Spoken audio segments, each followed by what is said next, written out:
ఈ ప్రాంతంలో ఉన్న ప్రజలందరికీ వందనాలండి. మేము యేసుక్రీస్తు గురించిన కొన్ని మాటలు మీతో పంచుకోవడానికి మీ ప్రాంతానికి మేము వచ్చి ఉన్నాం. అయితే దేవుని వాక్యం ఈ విధంగా సెలవిస్తుంది, మనుష్యుడు జన్మతః కర్మతః పాపి అని. మనుష్యుడు జన్మతః కర్మతః పాపి. అయితే అవునండి, మనుష్యుడు దాని అర్థం ఏంటంటే పాపంలోనే పుట్టి పాపంలో పెరిగి పాపంలో చనిపోతూ ఉన్నాడు అనమాట. అయితే ఈ నశించిపోతున్న ఈ మనుష్యుని వెతుక్కుంటూ వచ్చాడండి మనుష్య కుమారుడు. 2000 సంవత్సరాల క్రితం ఈ లోకానికి వచ్చి నా పాపముల నిమిత్తం ఆ సిలువ ఆ కల్వరి గిరిలో ఆ సిలువలో బలి అయి నా పాపముల నిమిత్తం ఆయన రక్తం కార్చారనమాట. రక్తం కార్చి మనకి పాప క్షమాపణ దయచేశారు. ఎరుకు అనే పట్టణంలోనండి జక్కయ్య అని ఒక ఆయన ఉండేవాడు. ఆయన ఏంటంటే ట్యాక్స్ కలెక్టర్ అనమాట, ఒక ప్రభుత్వ ఉద్యోగి ఆయన.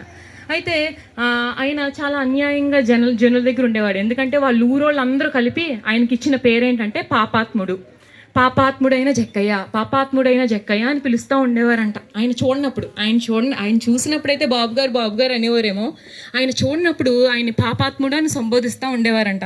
అయితే యేసుక్రీస్తు ప్రభుల వారు 3.5 సంవత్సరాల్లో ఈ లోకానికి వచ్చినప్పుడు అనేక ప్రాంతాల్లో ఆయన సువార్త ప్రకటించుకుంటూ ఆ జక్కయ్య ఉండే ప్రాంతానికి అనగా ఎరుకో ప్రాంతానికి కూడా ఆయన వెళ్తూ సువార్త ప్రకటిస్తూ ఉన్నారు. అయితే ఆ యేసు ఎవరో చూడాలనే ఆసక్తి ఆ జక్కయ్యలో కలిగిందనమాట. ఆయన పొట్టివాడు. సో ఆయన ఒక మేడి చెట్టెక్కి యేసుక్రీస్తుని ఎలాగైనా నేను చూడాలి అనే ఆశతో ఎదురు చూస్తున్నాడంట. ఈలోపు యేసు ప్రభులు వారు ఈ లోకానికి వచ్చి స్వార్థ ప్రకటిస్తూ ఆ మార్గం గుండా వెళ్తూ కరెక్ట్గా చెట్టు కిందే ఆయన ఆగి పైకి చూశారంట. పైకి చూసి, జక్కయ్య నేను ఇవాళ మీ ఇంటికి రాబోతున్నాను దా అన్నాడంట. అప్పుడు జక్కయ్యకి ఎంతో సంతోషించాడంట. పాపాత్ముడే అయినా కానీ అసలు నేను ఎలా తెలిసింది, నా పేరు ఎలా తెలిసింది అని ఆశ్చర్యపోయంట.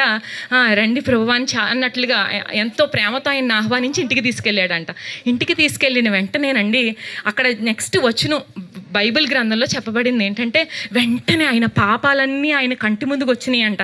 అంటే అన్యాయంగా పేదల దగ్గర వసూలు చేశాను, అన్యాయంగా పన్నులేసి వారిపై వసూలు చేశాను అని ఆయన పాపాలు ఆయన కంటి ముందుకు వచ్చినాయి అంట. ఆయన చేసిన పాపాలన్నీ కంటి ముందుకు వస్తున్నాయి అంట. తట్టుకోలేక ప్రభు దగ్గరికి వెళ్ళి అంటున్నాడంట, ఇదిగో నా పేదలకి ఈ ఎరుకో పట్టణంలోని పేదలందరికీ నేను నా సగం ఆస్తి ఇచ్చేస్తానయ్యా. అంతేకాకుండా ఎవరి దగ్గర అయితే అన్యాయంగా వసూలు చేశానో 4 వంతులేసి ఇచ్చేస్తాను అంటున్నాడు. అవునండి, యేసుక్రీస్తు ప్రభువుల వారు పాపం నుంచి మనల్ని విమోచిస్తారనమాట. పొట్టి జక్కయ్య ఎలా అయితే ఆయన హృదయంలో యేసయ్యకి చోటిచ్చిన వెంటనే ఆయన పాపాలన్నీ ఆయన కంటి ముందుకు వచ్చేసినాయి అనమాట. ఈనాడు మనుషుడు అనుకుంటున్నాడు అందరికీ కనిపించే పాపాలు చేసేవాళ్ళు చాలా తక్కువ మంది అండి. ఎందుకంటే అందరికి కనిపించని పాపాలు చేసేవాళ్ళే ఎక్కువ మంది. ఎందుకంటే అవి చలామణి అయిపోతాయి కదండి, హృదయంలో ఉంటాయి, అవన్నీ కనిపించవు. అసూయని, ద్వేషమని, కక్షలని ఈనాడు మనిషిని ఏలుబడి చేస్తున్నాయి అనమాట ఆ పాపాలన్నీ. మనుషుడు అనుకుంటున్నాడు నేను చాలా మంచోడిని, పైకంతా మంచే, కానీ అసలైన పాపం అనేది హృదయం ఉంది. అందుకని దేవుని వాక్యం సెలవిస్తుంది, పాపం అరచేతికి వచ్చేసిందంటండి. అవును, పాపం అరచేతిలో ఉంది. మనం తల్లి గర్భం నుండే పాపంలో పుడుతున్నాం, పాపంలో పెరుగుతున్నాం, పాపంలో మరణిస్తున్నా ఉన్నాం. కానీ జక్కయ్య కూడా పాపాత్ముడే. అయినా కానీ యేసయ్యకి చోటిచ్చినప్పుడు ఆయన పాపాన్ని విడిచిపెట్టడానికి బలవంతుడిగా అయ్యాడు. పాపాన్ని మనం విడిచిపెట్టాలంటే మన వల్ల కాదండి. ఆయన సహాయం లేకుండా మనం పాపాన్ని విడిచిపెట్టలేం. కాబట్టి యేసుక్రీస్తుని రక్షకుడిగా అంగీకరించినట్లయితే మనం ఏ పాపంలో అయితే ఉన్నామో ఆ పాపం నుండి మనకి విడుదల వస్తుంది. ఆయన విడుదల ఇవ్వడానికి సిద్ధంగా ఉన్నాడు. కాబట్టి నా మాటలు ఒక్కసారి ఆలోచించడానికి ప్రయత్నించండి. మేమందరం ఒకప్పుడు పాపులమేనండి, కానీ యేసుక్రీస్తు రక్షణ ఆ ఆనందాన్ని మేము కనుగొని రక్షింపబడి పాపక్షమాపణ పొందుకొని ఇదిగో మీ మధ్యకు వచ్చాం యేసు గొప్ప దేవుడు అని చెప్పడానికి. కాబట్టి మీరు కూడా ఏ పాపపు బంధకాల్లో ఉన్నా కానీ యేసుని మీ రక్షకునిగా అంగీకరించినట్లయితే, అంగీకరించడం అంటే ఏం లేదండి, ఒక్కసారి మీ నోటితో పూర్ణ మనస్సుతో పూర్ణ అనాలోచనగా కాకుండా హృదయం ధ్యాస పెట్టి ప్రభువా నేను పాపిని, నా పాపములు క్షమించు అని అడిగితేనండి మీ హృదయంలోకి ఆయన రావడానికి సిద్ధంగా ఉన్నాడు. మిమ్మల్ని పాపం నుండి విమోచించడానికి ఆయన సిద్ధంగా ఉన్నాడు. కాబట్టి మేము పొందుకున్న ఈ రక్షణను మీరు కూడా పొందుకోవాలని ఆశిస్తున్నాం. కాబట్టి ఈ చెప్పబడిన ఈ కొద్ది మాటలు ఒక్కసారి గ్రహించండి. అట్టి కృప దేవుడు ఈ ప్రాంతానికి అనుగ్రహించును గాక. ఆమేన్.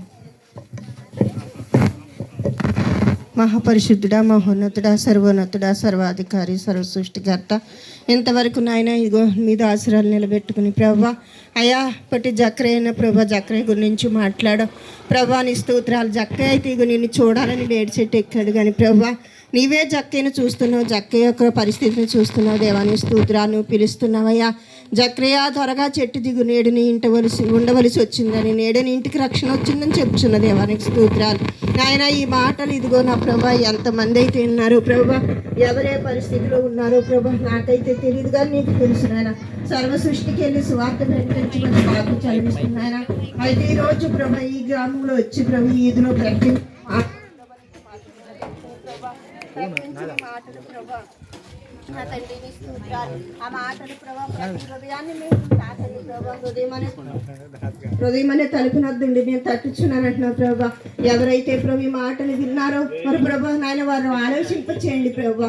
ఆ మాటలు ప్రభు ఆలోచింపచేసి ప్రభా నాయన నా తండ్రి నా ప్రభుని పిల్లల్ని ఆకర్షించి దర్శించి రక్షించమని, ఈ విలువైన మాటలు ప్రభా పెట్టకుండా ఆయన ఆలోచింపదయిచ్చేయమని, నీ రక్షణానందాన్ని అందించమని, కార్యం చేయమని, కృప చూపించమని, తోడైండమని యేసు నామమున అడుగుచున్నాను తండ్రి. ఆమేన్.